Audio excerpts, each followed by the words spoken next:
Hi, in this video I'm going to be talking to you about some basic tips for triathlons. Firstly, whatever triathlon you're doing, whether it's sprint distance, Olympic distance, Ironman, you really need to train for the distance you're going to be competing at. You need to start slow, build up to the distance and go over it if you can, so when you get to race day it's not going to seem like such a shock. My next tip is to find out what the course is like you're going to be racing on and train for that course. For example, whether it's a lake swim or an ocean swim, whether the bike course is flat or hilly. If the bike course is hilly, you don't want to be doing all your riding on the flat. You need to prepare for the course you're going to be racing on.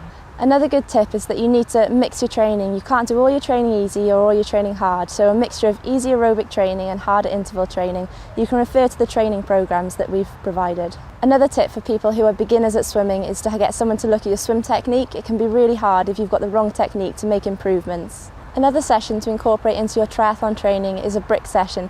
These are the sessions which allow you to practice either the swim to bike or the bike to run. This means when you get to a race, that feeling will be a lot easier. Another idea is to plan your training in advance so you know when your sessions are going to be and you're able to balance your work-life commitments with your training program.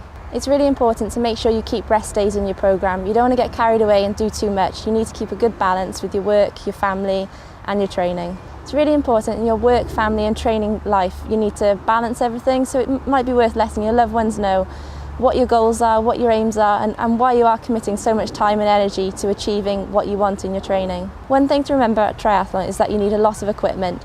It's really important to make sure that you have the right equipment and all this equipment is in good working order. A key tip for confidence is to train regularly and frequently.